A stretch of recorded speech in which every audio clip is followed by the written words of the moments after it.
Hi everyone, and welcome back to Fight Rights. Tonight is the night of the big UFC 266 card, and I couldn't be more excited. From the early prelims all the way to the top of the card, this card is absolutely stacked beyond belief, and I just can't wait to see how everything plays out. But in the interest of keeping things short and sweet, today I'm just going to look at the Diaz versus Lawler, Shevchenko versus Murphy, and Volkanovski versus Ortega fights at the top of the billing. In addition, I'm also going to take a quick look at the Joshua versus Usyk boxing match tonight because that's some of the most excited I've been about a boxing match in a long time. I'm going to start by looking at the Diaz versus Lawler fight because, as I'm sure you know, that's the fight that everyone's looking forward to. I have a lot of conflicting feelings about this fight.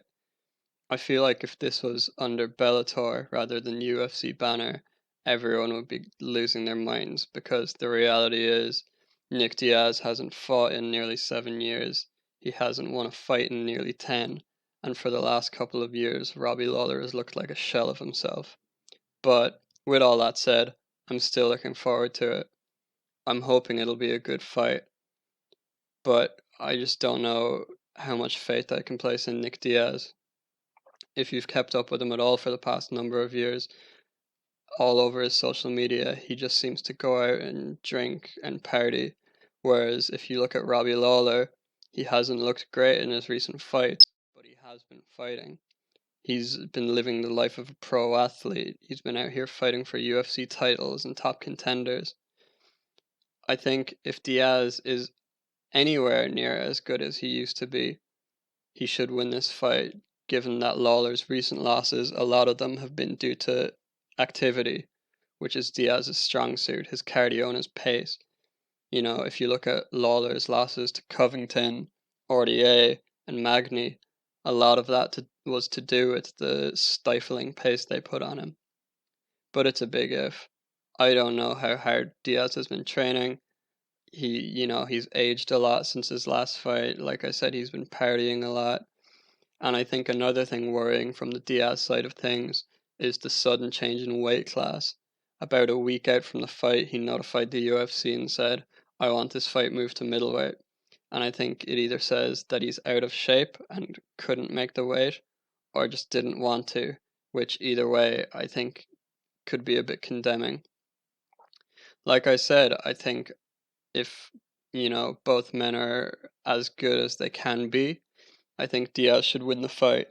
But the fact is that Robbie Lawler is the one who's been training for all these years. He's been putting in the work, and it's similar to what I've thought of Conor McGregor's recent fights, fighting guys like Dustin Poirier who live in the gym. I just can't see how Diaz can overcome that although Lawler may not be as good as he used to be, he still has been in the gym for all these years. My final prediction, if I had to make one, would be Lawler by decision. To be honest, as much as I want it to be a good fight, the closer we get, the more I think it's going to be a little bit of a sad old man fight. I think Lawler should be able to win just based on activity, and I don't think he'll finish him. For as old as Diaz is, and for as long as he's been out, you know, these Diaz brothers, they're tough. They make them different down in Stockton. So I think Lawler could win a decision, maybe 4 rounds to 1, 3 rounds to 2. I don't think it'll be a blowout by any means, but if I had to make a prediction, that's what I would say. Next, I'm going to take a look at Shevchenko versus Murphy. And I mean, what can I say that hasn't been said about Valentina Shevchenko? She's one of the most dominant champions in the UFC right now, and she's just looked virtually untouchable for years since she dropped down to flyweight. Um, I thought there was the possibility of Jessica Andrade giving her a tough fight. I'm a big fan of Andrade, and I think she's a brilliant fighter. And Shevchenko just made her look like an amateur. She finished her with ease on the ground. And that was a fight going into it. A lot of people were saying if Andrade had any chance, it would be in the grappling, using her insane physical strength against Shevchenko, which Shevchenko quickly shut down. So, I mean, you'd be foolish to pick against Shevchenko at this point. All respect to Lauren Murphy for working her way to where she is, fighting for the UFC title. It's a huge accomplishment, but I just don't know how she gets it done. Shevchenko is better everywhere, quite frankly. Um, Murphy, she has great cage wrestling and she has great jiu-jitsu. The one area I could see her having success is that I think out of all the flyweights, Shevchenko is actually one of the least physically imposing. It showed in her fight against Jennifer Maia, where Maia was able to control Shevchenko up against the fence a little bit. But the fact is that what Shevchenko may lack in size, she makes up for in technique. So Murphy might be able to hold her against the cage a little bit. She might be able to use that size advantage, but I'm not sure if she can use it enough to win the fight. Shevchenko's technique is just flawless. She doesn't make mistakes, so it's hard to pick against her. And she's a 1-17 favorite in this fight. So if anyone out there thinks Lauren Murphy is going to win this fight, I would bet your house on it. As I said, I can see Lauren Murphy maybe being successful in cage wrestling, but the fact is, to get to that cage wrestling, she has to close the distance on one of the nastiest counter strikers in women's MMA. And I'm just not sure if Lauren Murphy has the striking chops to do that. As far as an official prediction, to the best of my knowledge, Lauren Murphy has never been finished. But if there's anyone who will be able to do it, it'll be Valentina Shevchenko. With that said, there's a lot of fights Shevchenko has had where I've thought before, there's no way this goes the distance. Fights with Liz Carmouche or Jennifer Maia, I thought she'll finish them easily. And she ended up going the full 25-minute distance. And on the other side of things, she's had fights, Jessica Andrade, where I said, there's no way she can finish Jessica Andrade. She's so tough. And she went out there and made it look easy. So I think there's a good chance of Shevchenko finishing this fight. I don't know if I could pick a round or a method, but naturally I'm pretty confident in Shevchenko getting it done once again. I'm not sure, to be honest, who can challenge Shevchenko. She's beat the best of the best in her division and people coming up from below in Andrade and Jacek. I'd like to see her in Namajunas someday, but they're training partners, so the fact is that's never going to happen. But yeah, I suppose, you have to pick Shevchenko, really. Lastly, I'm going to take a look at the fight between Alexander Volkanovski and Brian Ortega, and man, am I excited for this one. It's one of these fights where I can't, I can pick a winner, but there's no way of knowing. It's just a total coin flip. Um, I think Volkanovski is great, and I think he's greatly underrated. And when I go into my breakdown and my prediction in a moment, there's a good chance I'm still going to be underrating Volkanovski despite that. And I mean, Brian Ortega, we've only seen him fight once in the past 2 or 3 years against the Korean Zombie, but in that fight, he looked like a reinvented man. He went from someone who was a jiu-jitsu fighter who could strike to someone who looked like they'd barely heard of jiu-jitsu. He looked phenomenal on the feet against the Korean Zombie, which is no easy feat. Um, as far as a prediction for this fight, I think Volkanovski, he's a brilliant fighter, but two of the weapons he best used against Max Holloway were his takedowns and his clinch pressure when he was trying to break the forward pressure and the combinations of Holloway, as well as his feints at distance, which I think will still be applicable, and his leg kicks, but I don't think he'll be able to use those takedowns and clinch pressure against Ortega because of that jiu-jitsu that Ortega possesses. If Ortega gets his hands on you, he can snap a submission in an instant. And another thing is, I think that the height advantage for Ortega will give him a huge benefit in that Ortega has always excelled against shorter opponents with his weapons like his knees and his uppercuts. He finished Clay Guida coming in with a knee. He finished Frankie Edgar with an uppercut. And I think Volkanovski's obviously going to have to forward pressure, and I think if Ortega can hang on the back foot and land one of those weapons, it could very well win him the fight. One thing I think, however, was that in Ortega's fight against the Korean Zombie, it was a very slow-paced fight. I don't think Volkanovski will give Ortega that room to breathe. I think he's going to take a look at Holloway's win against Ortega and try and adapt that, pressure, pressure, pressure, never let him breathe. If I had to make a prediction, I would think all of the matchups benefits are on Ortega's side. Like I said, the grappling, the length. But again, I could be underrating Volkanovski greatly here. I think even if you thought Volkanovski lost his last fight against Max Holloway, the fact is, even being that competitive with Max Holloway shows that he's a league above a lot of these featherweights. Holloway came off that fight. I myself had a lot of doubts about him going into the fight with Calvin Kattar, and he just completely wiped Kattar off the map. I mean, that fight wasn't competitive for a second. So I think for Volkanovski to have even been that competitive with Holloway says a lot about his level of skill and what he can do.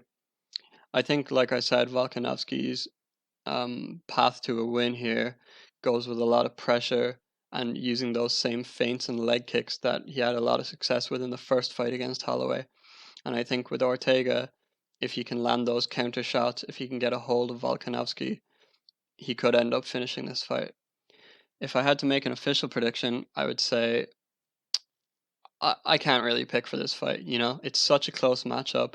It's just impossible. But I will say, I think if Volkanovski wins, it'll go to a decision. I have a hard time picturing Volkanovski finishing Ortega, and if he did, it would be an incredible feather in his cap. Ortega, he took an insane amount of punishment against Holloway, and while he did lose again by TKO, it was because his coaches stopped the fight. They were saying, "You're taking too much damage. We don't want to see this anymore." I think Ortega, he, I can't see him being stopped by strikes, and I just can't see Volkanovski submitting him either with how prestigious Ortega's jiu-jitsu background is. With that said, I think if Ortega wins the fight, it'll be via finish.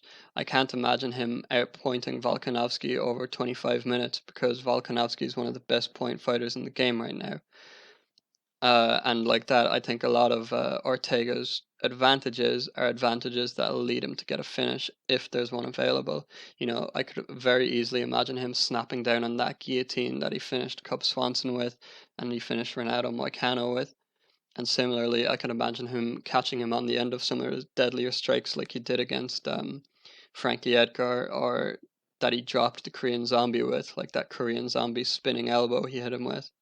Um, yeah, I don't know. It's just Ortega in that last fight against the Korean Zombie, he looked sensational. And maybe I'm jumping the gun and saying this, but he reminded me a lot of a younger John Jones in that he was creative. He was trying out all these new things, new tricks. He's throwing a lot of stuff, unorthodox that if a coach saw you throwing in the gym, he'd say your technique's all wrong. But because he was so unorthodox, the Korean Zombie never saw it coming and he was getting tagged all over the place. One thing that he was doing that I loved was that he was feinting his takedowns, and every now and then, just to keep the zombie guessing, he would feint a takedown just by touching zombie on the leg. He wouldn't follow it up or anything, but he was keeping zombie guessing, and he would just touch his leg. And it reminded me a lot of that moment in the John Jones versus Alexander Gustafsson fight, where Jones feinted the single leg by touching Gustafsson's front leg, and came back up and hit Alex with a spinning elbow that arguably won him the fight. Um, like that, he was doing a lot of those strange feints, spinning elbows, weird front kicks. And I just thought, you know, I think in this day and age, creativity in a fighter can be underrated a lot. You look at some of the greatest of all time, like John Jones and Anderson Silva, and they're both guys that weren't afraid to take risks and do weird stuff in the octagon. And I think Brian Ortega showed a lot of that in his last fight. On the other hand, Volkanovski has some of the best game planning and fight IQ out there right now. To be able to game plan to beat Chad Mendes, Jose Aldo, and Max Holloway in a row is incredible. Um, Even in that Jose Aldo fight, it wasn't the most exciting, but he completely nullified Aldo, who was on a tear finishing contenders back then. A lot of that, it could be looked at as striker versus grappler. It could be looked at as fight IQ versus creativity. But either way, I am just unbelievably excited for this fight. I think it's the best featherweight matchup by a mile right now. I can't wait to see the winner fight probably Max Holloway. Again, it's a rematch for both of them. As far as an official prediction, like I said, I think if Volkanovski gets it done, he'll get it done by points, and I think if Ortega gets it done, he'll be finishing. But I can't pick one or the other. It's too tricky.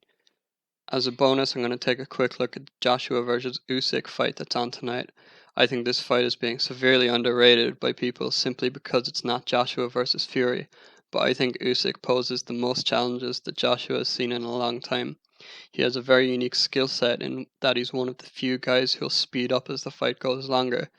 And I think with Joshua, who has been shown to slow down a bit in the past, that could work to his advantage very well, despite the physical advantages he might have. Joshua's the taller and longer and heavier guy, so if he works behind his jab, similarly to how he did in the Ruiz rematch, if he just jabs and grabs, if Usyk gets too close, if one might say if he just boxes rather than trying to get in a fight per se. But I think if Usyk can develop that pace, if he can land body shots and keep that pressure on Joshua as the fight goes later, he could very well end up playing spoiler to the big Fury versus Joshua match that everyone's looking forward to. That's all I have to say for today. Thank you for tuning in.